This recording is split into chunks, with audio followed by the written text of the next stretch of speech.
my favorite G-Shock square, the G-Shock GWX-5600WB watch. Love this watch. I bought it a couple of years ago, and as you can see, it's held up pretty well.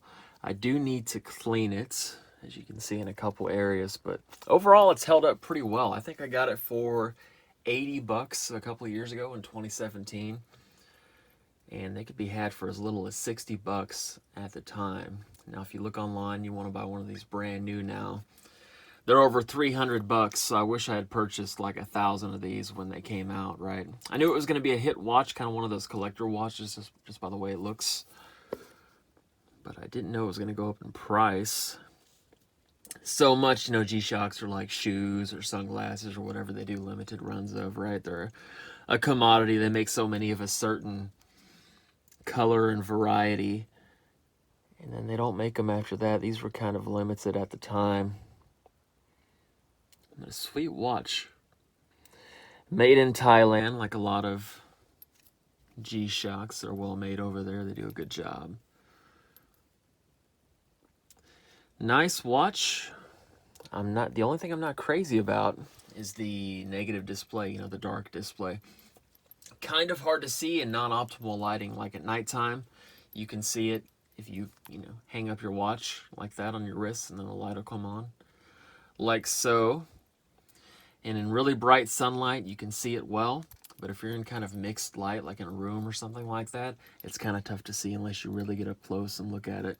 That's my only gripe about it. Now, they do have an even more rare positive display version, which I think was a Japan-only release. They're even more rare, so this one is like a few $100 or something if you want to buy one new now. I assume the Japan-only version is a little bit more, but I do have friends over there, so I might try to see if they can swing by the G-Shock place in Tokyo and look around for me and get one for me for a decent price.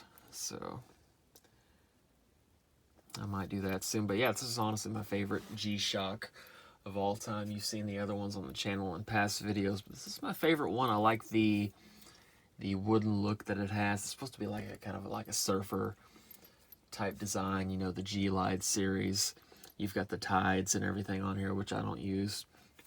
I'm in the middle of Texas. I don't really surf a lot here. I used to do bodyboarding and stuff previously when I lived near the coast, but not really so much these days, unfortunately.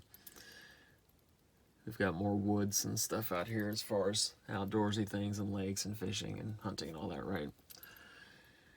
But sick watch, so I love it. Look at that nice wood grain design on it. This is pretty much my EDC watch. You know, I'll wear it for working or casual use or whatever. It fits a lot of good situations. So I dig it. It has the atomic multiband 6 or whatever, to where it automatically updates for daylight savings and all that stuff. Just put it in your window with a clear view of the sky overnight when you go to sleep, and typically the next morning when you wake up, it'll be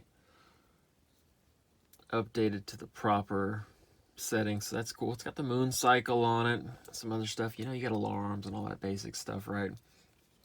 But the main thing for me, I want it to tell time. I don't want it to do a bunch of goofy stuff like the smart watches or the Apple watches or any of that nonsense. You know, my phone can't handle all that. So I still like the G-Shocks. It's got a real nice thin profile. That's the thing I like about the squares, the G-Shock squares. They fit better under long sleeves, that they don't stick out. They're not so crazy big like the more round G-Shocks, right? It's very subtle. It does what I need to do. I don't need a bunch of crazy extra features and stuff like that. Telling time properly and having accurate time down to the second is important for me. That's why I like the Multiband 6, atomic timekeeping and all that stuff. That's the most important thing.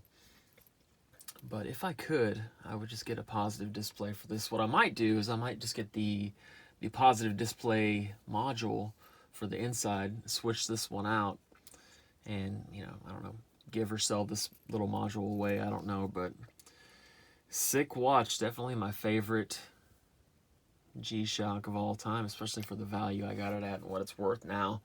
I do like those 5000 series all-metal G-Shocks. They're super cool, but they're still a little pricey for me as far as what I want to pay for a work watch for a G-Shock, right? I don't want to pay that price for a G-Shock and it gets all banged up and everything, especially the metal is not going to look good when it gets scratched and everything. That'd be more of a casual watch for me. But yeah, I love the squares. They're definitely my favorite G-Shock series. Highly recommend if you can find one of these for a reasonable price. I'd say jump on it. But yeah, thanks for watching.